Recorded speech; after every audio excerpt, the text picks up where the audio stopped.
writer and artist. Then Suha will make her opening remarks.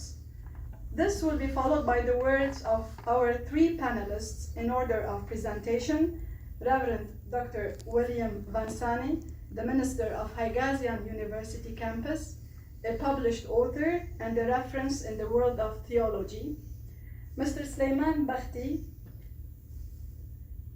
an intellectual, writer, and avid reader in the worlds of Arabic and Mahjari literature and owner of Dar Nelson Publishing House; Dr. Fadi Asrawi, Dean of the Faculty of Business and Economics at Heygazian University and a reference in that world between the Near East and the West, especially in the US.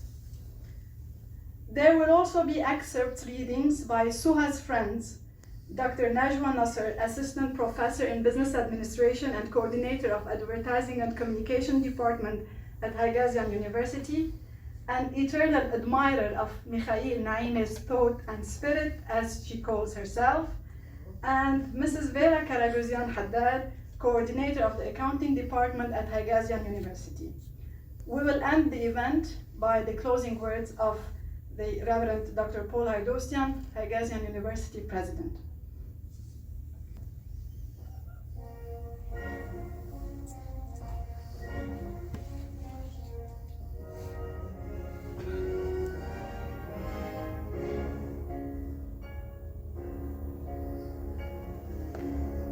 الناس قسمان، متكلمون وساكتون. أنا قسم الإنسانية الساكت، وما بقي فمتكلمون.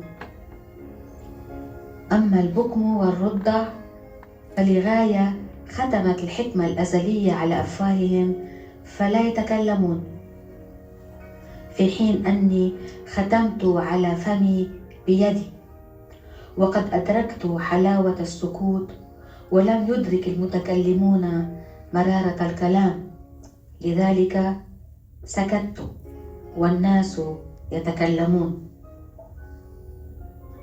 أنا ناسك بين الناس، والتنسك بين الناس أين من هوله التنسك بين الوحوش؟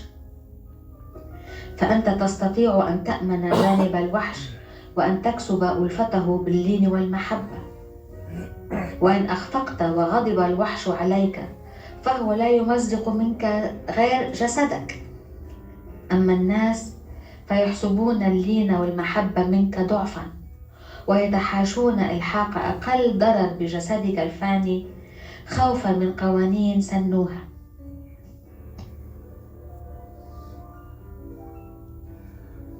People are of two categories: the talkative and those with silent allegories. As for those who are born with no speech, it is eternal wisdom that decided that breach. I have put myself on a vow of silence and have been able to taste its deliverance. But speakers are blind to the ugliness of their words. They abuse their words and transform them to curse. I have heard the hymns of beautiful silence and have chosen silence as my means of transcendence. A hermit am I among the many people, their acts of monstrosity so vulgarly evil. They do not hesitate to tear your soul, to the wolves they throw you as a whole, but because of their laws and jurisdictions, they leave your body guarded from their afflictions. So, I guard myself and my silence as my means of transcendence. وفي الطبيعة نظري كتاب هائل وعظيم، إنما يجب على من يعاشر الطبيعة أن يكتشف المساحة إلى قلبه، ولا يمكنك لتفهم الطبيعة أن تقترب منها بعينيك أو بيديك أو برجليك فقط، يجب أن تقترب منها بروح.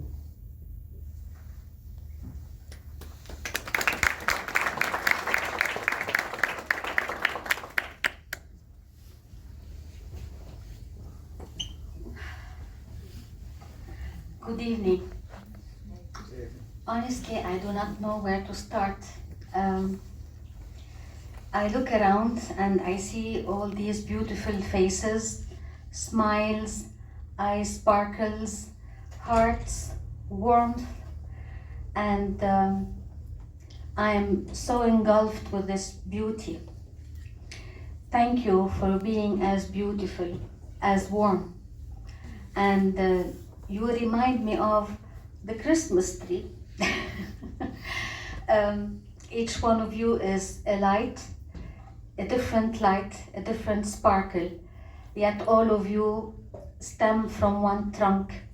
And as Mekha'il Naimi, one of the students now told me, he's an avid reader of Mekha'il Naimi, as Mekha'il Naimi speaks of the tree of life and the trunk of life, we all stem from the same trunk. We are different leaves. Some are withering away, some blooming, some flowers burgeoning, but we all come from one end, and we return to that same end. The footage now ended with silence and with spirit and with nature. And I have all these here tonight. I can touch base with silence, and from that silence, words stem. And from these words, I fall back to the richest silence of all. So thank you for being part of that cell of growth, a knot so colored in the tapestry of my life, and I move forward with such a beautiful color. Mr. President, thank you. Mrs. President, thank you so much for being here tonight. Your presence adds value and meaning to my special evening tonight. Thank you for all of this. And Mr. President, thank you for prefacing my book. You have crowned my book with value. Thank you for that. Dear panelists, Reverend, you have been a mentor in my life and a dear friend here at Heikezyan University, my second home and my second family. Mr. Sulaiman Bakhti, thank you for all that you are. And Dean Asrawi, thank you for the smiles and the friendship that you always offer. Thank you for that. My dear friends, I can't wait to hear you read the excerpts and to see what you chose from the book.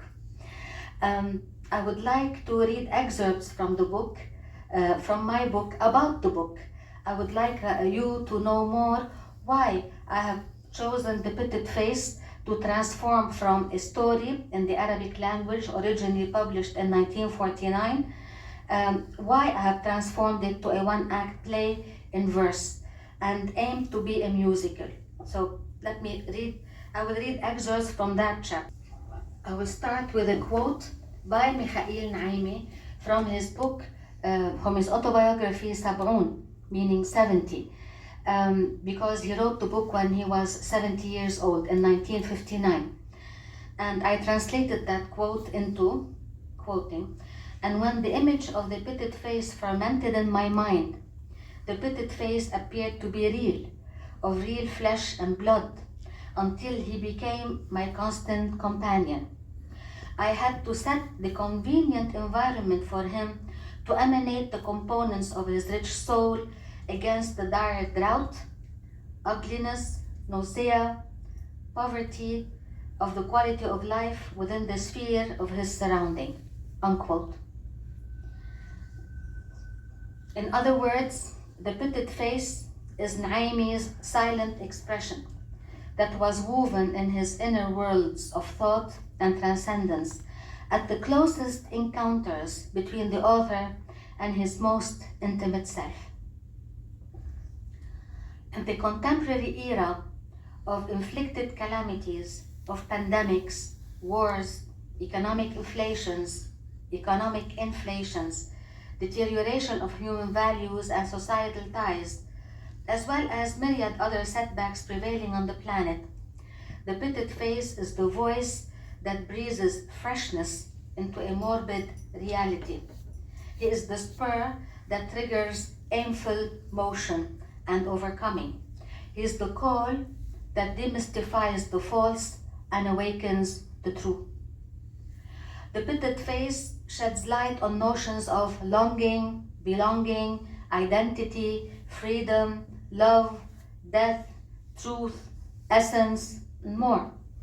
These are the terms that capitalize on the human, capital H, in every individual who seeks within what is beyond atrophy, the atrophy of ends that inevitably springs from tangible beginnings and incorrigible volatility. In this era, when the human is seemingly a shadow or a shade, shrunk into a consumerism digit, and when the self keeps slipping into deforming molds, the pitted face and his vagrant soul are a reminder that every individual is a core. Many of the modern global modes of life have been tackled by Na'imeh as the peel of an ignored pulp. The one-act play elevates the crux over the peripheral. Believing in the essentiality of the pitted face message and the concurrent reality of the world, I transformed the prose of the book to a one-act play with verse, meant for a musical, in order to add to the depth of the story content a symmetrical beat, pleasant to the heart and the mind, a beat that marches forward with the reader towards a self that longs for an apex as an abode rather than a self or a nature that is content with the trivial and the ephemeral. Why a musical one-act play? Since music has a wider sphere of audience than reading, and since music can accompany the individual in all the phases of the day, unlike reading, I aimed for the musical one-act play to obtain a deeper influence on the receiver in the hope of arousing more dormant selves. Here, music and the accompanying rhyming lines are the kiss of light that may awaken a trapped soul, hence the musical, The Pitted Face, Memoirs of the Vagrant Soul. The world nowadays is witnessing a sort of shift of axis towards spirituality, with an underlying thirst to enlightenment, after countless times of sinking in the mire of captioned banality, of suffering from severe droughts on the human level, droughts that sever people away from their intimate search for their own sources and selves, thus leading to distorted truths within. The Pitted Face, Memoirs of a Vagrant Soul, attempts to quench the thirst and the quest for the universal I, and to appease the moral bruises begotten from current distortions of truth, beauty, and self. So initially, Mekha'il Na'imeh started publishing مذكرات الأرقش in Arabic in Al-Funun magazine in New York for its owner Nasib Arida back then, who is a poet and a thinker from Homs, Syria. That was in 1913, and مذكرات الأرقش was published in a sequel of 4 articles. In 1949, he compiled these articles, and مذكرات الأرقش as one book was published. I referred to that book, مذكرات الأرقش, in Arabic to transform to English, although Mekha'il Na'imeh translated his own book to English in 1952 in New York, but I wanted to use the Arabic version because it's the mother tongue of the author. I need to seal with the fact that writing these lines has given me a form of life, and it added another dimension of being, capital B, to my humble and modest world that is glorified by the beauty and the luminance of Mekha'il Na'imeh. And I would like to thank my dear friend Caroline Zaro Tayer for this beautiful footage. She did not sleep. She dedicated her white night to finalizing this footage, and it was her own initiative. So thank you for your generosity and for this beautiful book, gift. Thank you. Oops. Thank you all, and I leave the floor now to Reverend Wilbert Van Sant. Thank you.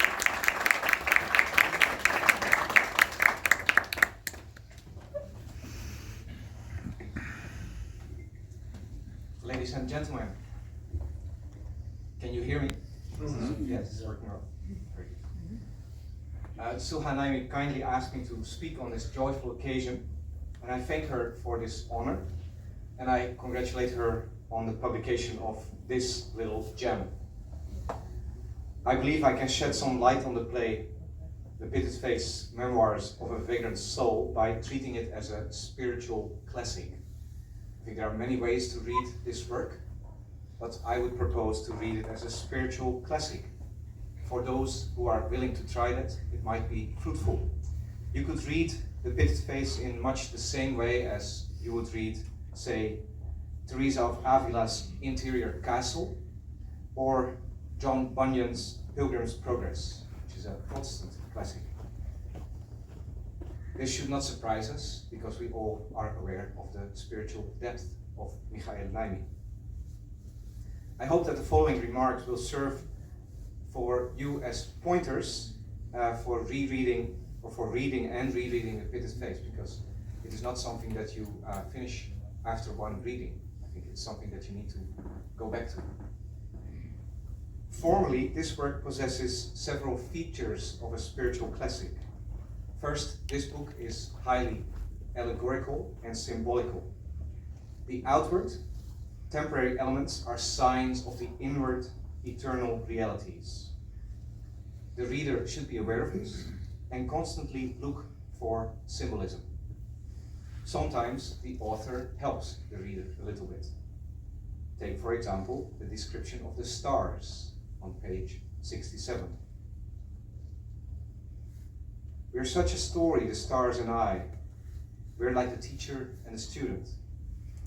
In the stars I have seen my glory, and through the stars I have touched my infinity.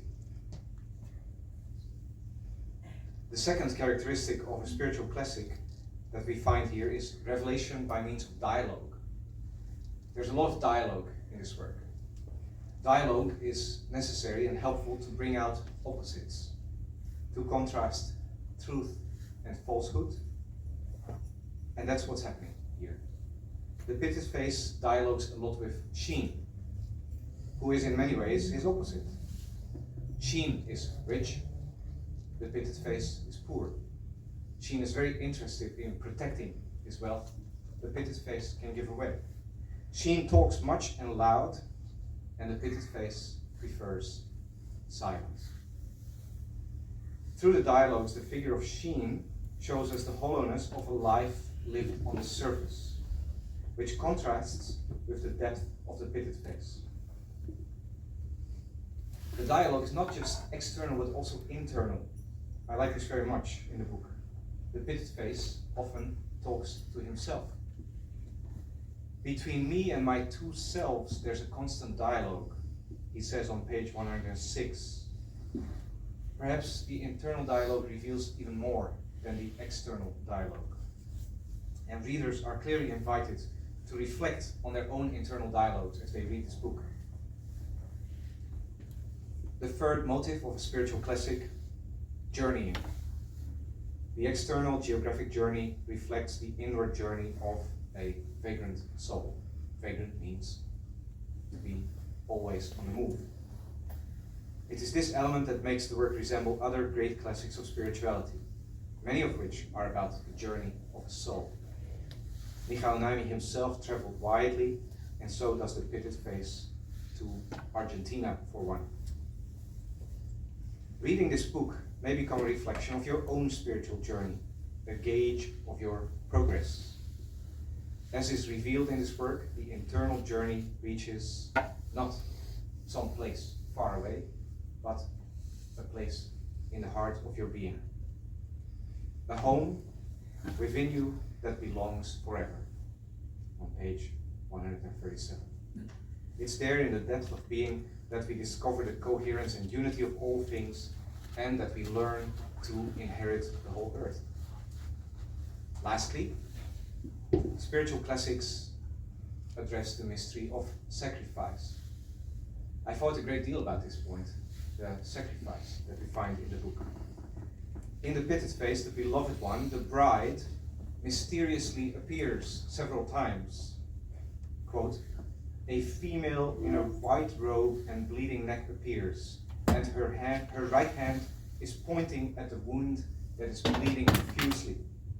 End quote. It's almost as if we are reading the book of Revelation, with its emphasis on wedding and sacrifice. The discovery of the meaning of sacrifice is undoubtedly the heart of this work. The last words that the pitted face speaks form the climax of the book. I will not quote these words here, because I don't want to give you a spoiler. So I will leave you to read this yourself, but I will say that as a Christian theologian, I deeply resonate with these words, and I find that they express the Eucharistic mystery of faith in a beautiful way. So you can imagine my joy when I came to the end of the book.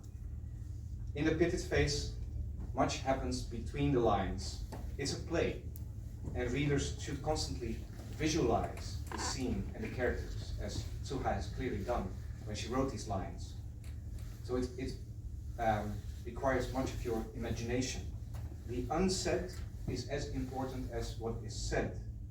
To stage it would be a very daring and existential exercise, but I believe it could be done, and I would like to challenge the students in the room to consider this.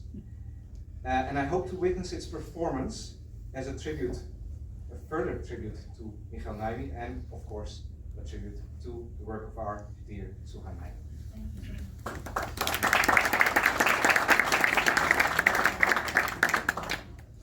جامعة هيكازيان على الاستضافة الجميلة الكريمة، وأيضا الشكر موصول لسهى نعيمة لأنه خلتنا نلتقي مع الأرقش مرتين بعمر واحد، وهذا شيء جميل جدا.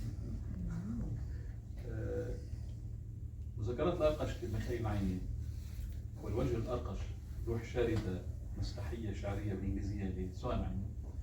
هناك أصل وهناك صورة، والصورة تقترب من الأصل والأصل يقترب من الصورة. بعد 75 سنة على صدور كتاب مذكرات الأرقش، والذي ظل يعتبر من روائع الأدب العربي وكلاسيكياته، وكذلك صنف إلى جانب كتاب الذي لجبران وخالد أمين الريحاني ومرداد لنعيمة نفسه. ولما أرسل ميخائيل نعيمة كتابه حلقات إلى مجلة الفنون ولاقت نجاحا عاليا، كتب نسيب عريضة بتاريخ 18 كانون أول 1916: الأرقش وصل وقد هبت على روحي نسيمات لطيفة من أوراقه فانتعشت. وأظن يقول نسيب عريضة أن الأرقش هو أحسن ما صدر من روحك يا ميخائيل، مع الاحترام اللائق لكتاب الآباء والبنون. مذكرات الأرقش يا ميخائيل، يقول عريضة، هي بحر واسع خضم، فزدنا زادك الله من كل ما تشتهيه، واعلم أن الأدباء أصبحوا أسرى الأرقش. وهذا يدل أن كمان سهى نعيمة كانت أسيرة الأرقش في مكان ما، وهي تتصدى لكتاب مذكرات الأرقش وتعيد ولادته على شكل مسرحية شعرية باللغة الإنجليزية. ونحن نعيش عالم الكتاب من الجد إلى الحفيدة، وهذا أيضا نادر في الوجود. أيها الأحباء، كل عمل فني أصيل يتجلى بالشكل واللغة والمعنى ويتعدد بالمرايا. كل أصل هو بداية تاريخ جديد، وكل صورة هي استمرار مختلف للأصل. الأصل يمد جسورا من المعنى، والصورة تغني المعنى بأشكال جديدة. وهو الأرقش يحيا من جديد ليروي لنا قضية الإنسان وعلاقته بالعالم. فالأرقش خلق ليعيش، خلق ليتعلم، خلق ليعرف الله. هل هو حقيقة أم خيال؟ كما ذكرت سهى نعيمة في سيرة حياته 70 يقول نعيمة: خلقت الأرقش من خيالي ولم يلبث أن أصبح في حياتي أكثر من خيال. في مسرحيتها الشعرية وجه الأرقش كانت سهى نعيمة وفية للنص الأصل ومقتضيات الدراما فيه، وفائها لجدها ميخائيل وعالمه المتسع والمتشعب في الأدب والفلسفة والمعنى الإنساني، لبل أنها تناغمت مع تعبيراته وأفكاره ورؤيته. كما أن الحوار النفسي والفلسفي الموجود في الكتاب بسطته سهى نعيمة وأدركته ونقلته بسهولة ويسر من الرؤية إلى التعبير ومن الرواية إلى المسرحية الشعرية. وحيث الشعر في الكتاب مسقول وأنيق وفيه عناية كبيرة بالشكل وعناية بالوزن والإيقاع وبالقافية وفي استهداف للمعنى أيضا. ماذا أضافت سهى نعيمة لكتاب الأصل؟ برأيي أنه الزمن الذي يبدي رأيه بكل معرفة وبكل ما يبقيه الزمن في غرباله، وأنه الألم الذي ينشئ الفكر الجديد ويمنح الإنسان ولادة جديدة، وأنها الحياة التي تغني الفكر المتجدد وتظهر ماهية الإنسان في انتصاره للحياة لا للموت، وأنها خلاصة الثنائيات المتناقضة التي تقوي الإنسان ليعبر من الإنسان إلى الإله، ومن الجسد إلى الروح، ومن المحدود إلى المطلق. تعبت سهى نعيمة كثيرا في عملها لأجل كلمات وتراكيب دقيقة تحمل في داخلها غنائية وأنغاما موسيقية وإيقاعات وروح ثقافة اللغة الإنجليزية، بما يسهل تقديمها كمسرحية موسيقية متكاملة لا بل كشريط سينمائي متكامل. عادت إلينا صورة الأرقش الذي يعمل بطاعة وصمت وفي داخله عالم من التمرد والتساؤلات الفلسفية والوجودية والآفاق الملبدة. يتذكر الأرقش جذوره وهويته وينابيعه، وتنجح سهى نعيمة في رسم الشرط الإنساني في كل تنوعاته. هل هي زيارة جديدة للتاريخ أيها الأحباء؟ هل هي زيارة جديدة للأرقش الكثير الحزن والفرح والأمل والألم؟ هل هي زيارة للضوء الذي سطع في داخل الروح وللصراع الكبير للإنسان مع نفسه والآخر والعالم؟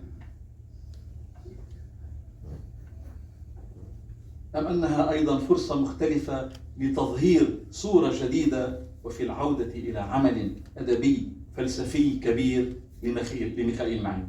يبقى أن الجوهر ثابت والأشكال تتغير، وأن الوجود لوحة أو صورة تتشكل فيها الألوان والتحولات.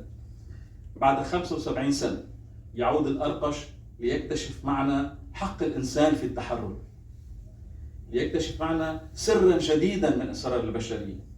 وكلما فاضت روحه في التأملات الوجودية المتأرجحة بين الحياة والموت وبين الخلاص والوجود، كلما اكتشفنا أنه كان إنسانا جديدا وإنسانا حقيقيا وإنسانا متألما صامتا إلى الأبد وثائرا على كل شيء ورمزا يستعاد دائما في أعمال كثيرة. وشكرا.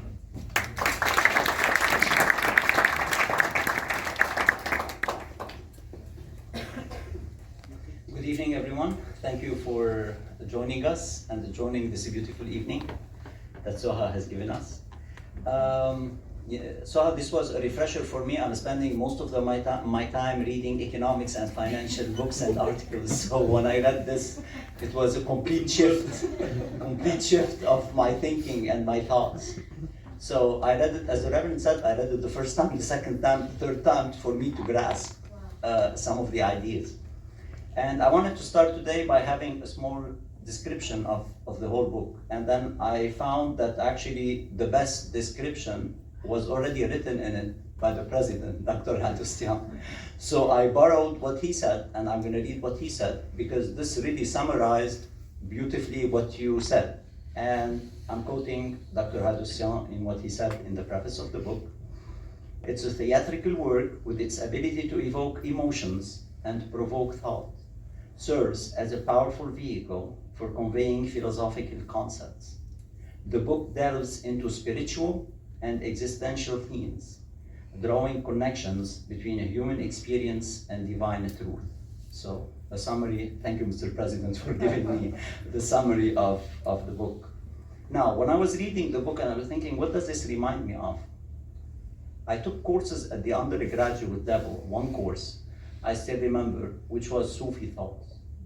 And I found many of the ideas that Soha wrote reminded me of some of the Sufi thoughts. So I went back and checked on these concepts that the Sufis have done.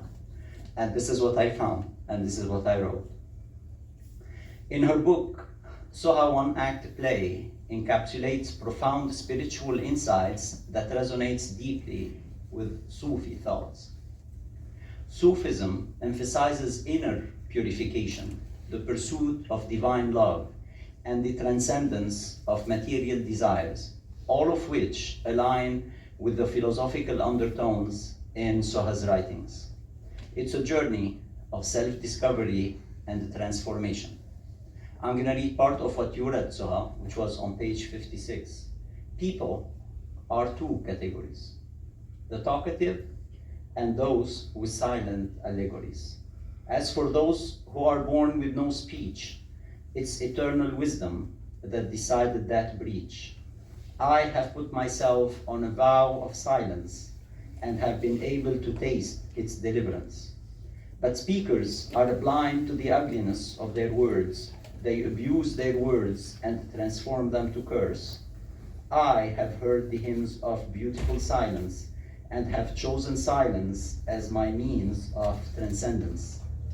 And at the end of this, she says, they leave your body guarded from their afflictions, so I guard myself in my silence as my means of transcendence. So this mirrors the Sufi path toward enlightenment and unity with the divine. In Sufi thought, silence is often associated with spiritual awakening and the dissolution of the self into the divine. It is through silence that one transcends the distractions of the material world, allowing the soul to attune itself to the eternal truth.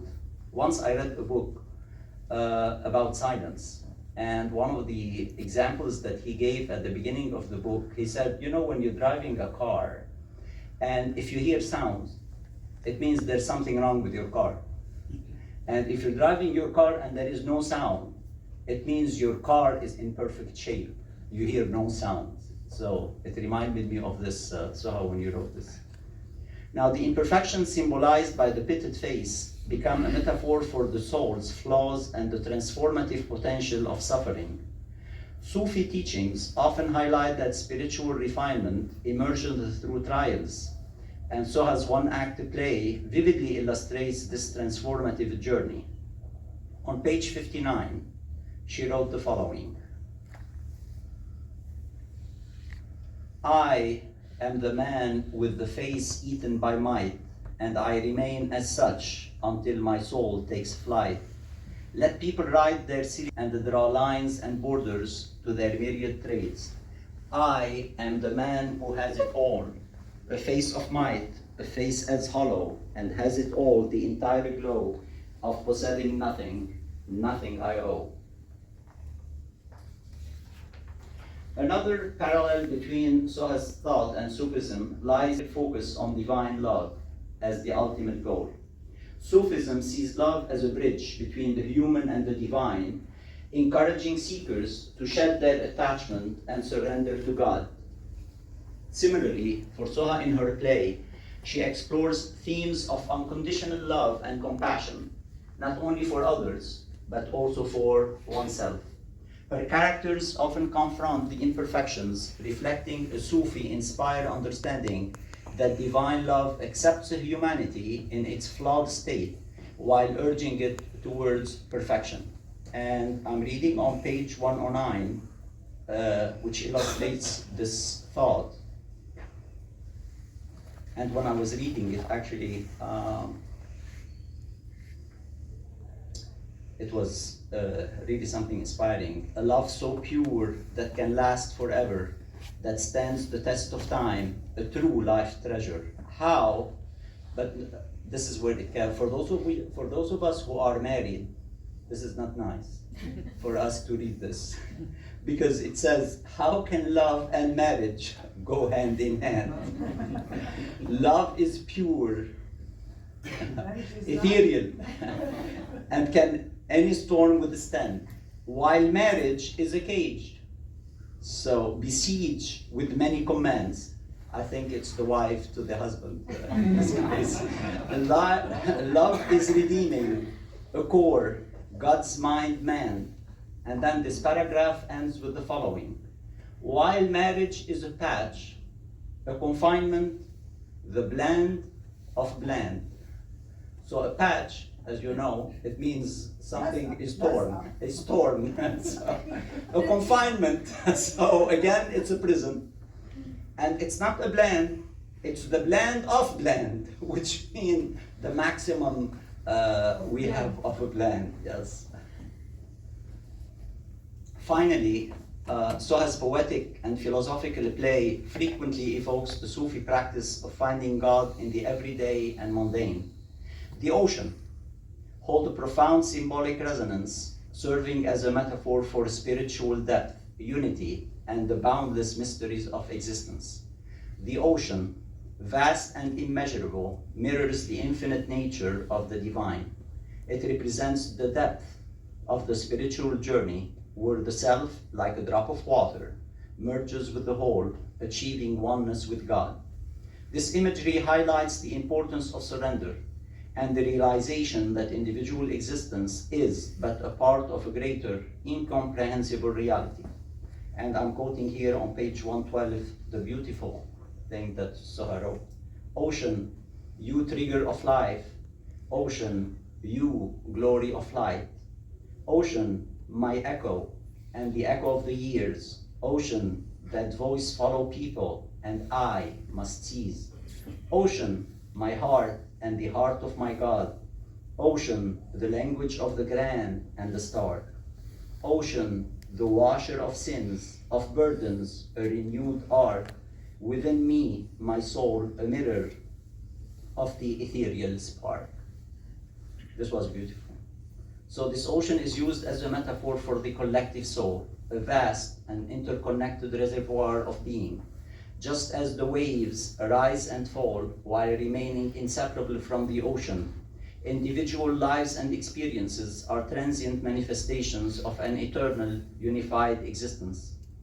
Both Sufism and Soha's play emphasize that by embracing silence and contemplating the ocean, one can glimpse the infinite and connect with the profound truth that underlie all existence. And then what I felt actually was summarized when I finished the book, what you wrote on page 105. Between my two selves, there is a constant dialogue. The self that I know well, and the other, a pedagogue. My knowing self teaches me I know it all, while my teaching self shows me I know nothing at all. The knowing self discovered it was lost in its own adoration, while the teaching self invaded the first in truthful perforation. So this summarized everything what we did, especially that once we realize this, we know nothing at all. So thank you. Thank you.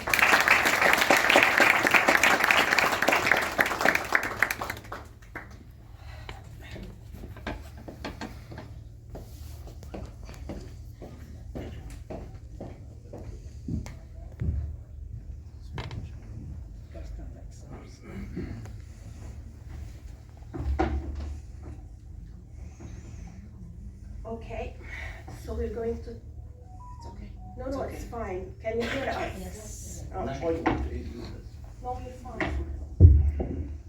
Okay, so we want you to imagine this. We were not able to produce the play.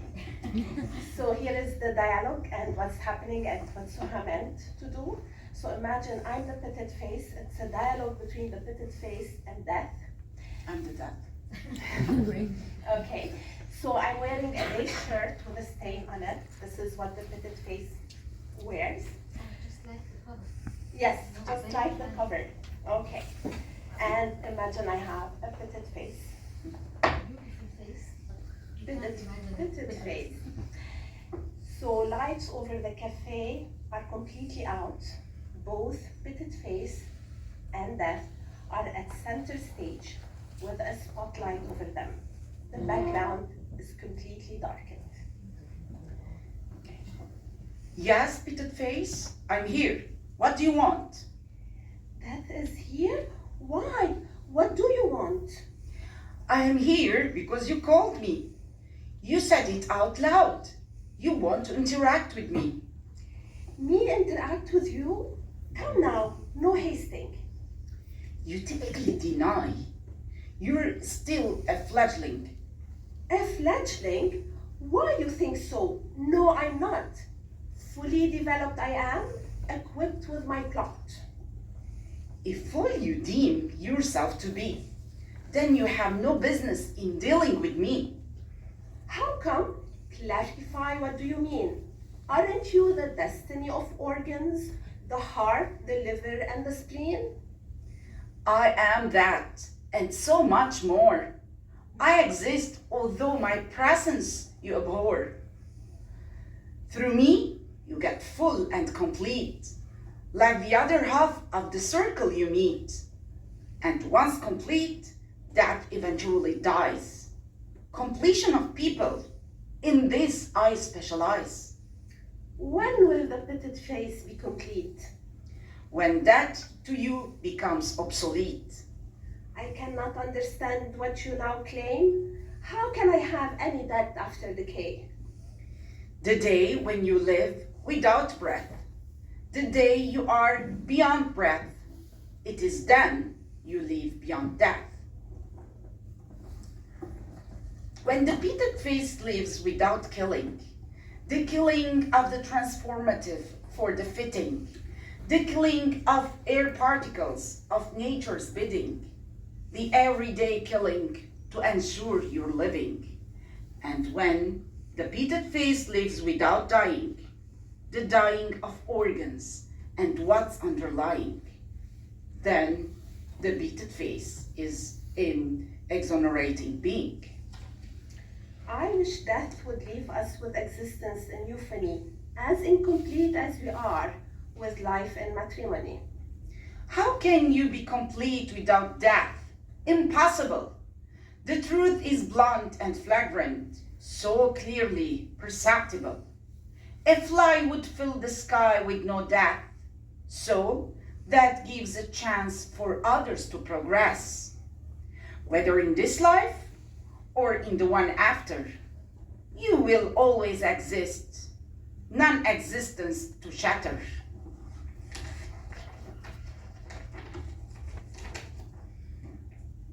What will do you mean? I don't want to. I have nothing to will and no one to write this will to. You have yourself, so give it. To whom? To yourself. Give myself to myself? I don't understand. Me write my will? What a bizarre command. Abandon yourself that is slowly dying to the other self within you eternally living. I have abandoned so much of my life. My name, my records, my words, my pleasures. In this abandonment, I live no plight. What more are you asking me to forsake? That's not right. Erase the pitted face that grows and dies, to be able to uncover the infinity that within you lies. Look closely and observe how life nurtures death, and death in return nourishes and quenches life. In a cycle they move. There is no death without life, and life without death is a body without breath. It seems that the life we live is a life to the life we live. And the life we live is a given for the life we live. Both premises overlap and exist. A truth, an axiom, not to miss or resist. Is this illusion or reality? One life, one pulse, in this strange duality. Illusion may quench your thirst better, than any water or word you may utter. Write your will. I will.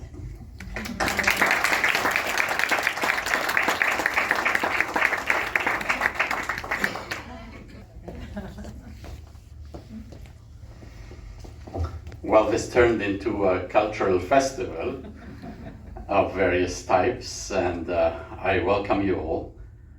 First, I would like to thank Soha Naimi for honoring us to host this.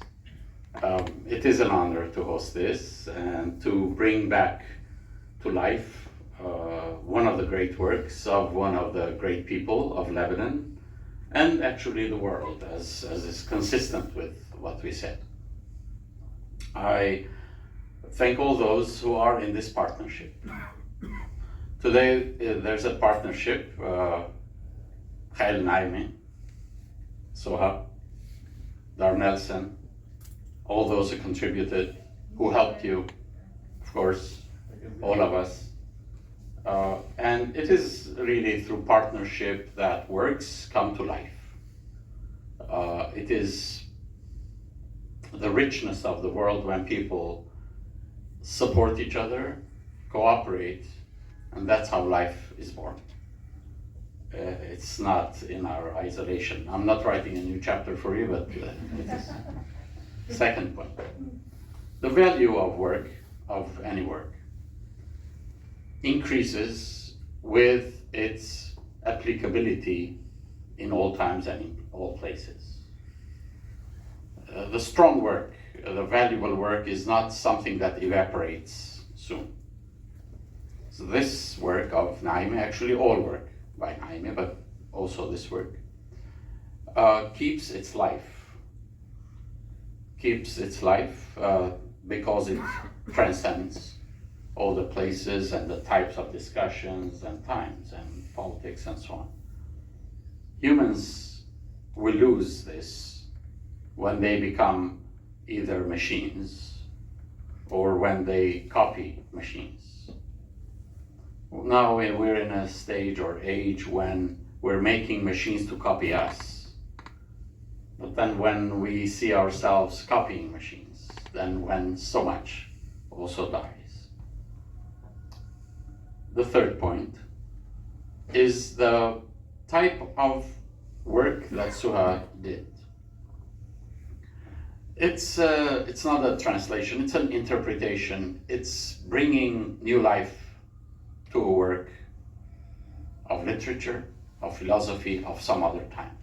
It's not only a change in the language, there's a change in the style as well. So when it makes it also theatrical, it becomes easier to communicate to all generations and to the new generation.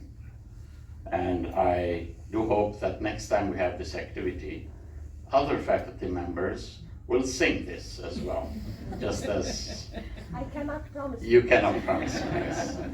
But I think turning it into theatrical work is also a creative effort. And let's hope that many more people will not only rediscover Naime through the work of Suha, but also that they will go into the depth of the spirit which we celebrated today. So I thank you all, and congratulations, Suha, for all the hard work. And again, thank you for having this home as an important part of your heart. Thank you so much, and have a good evening.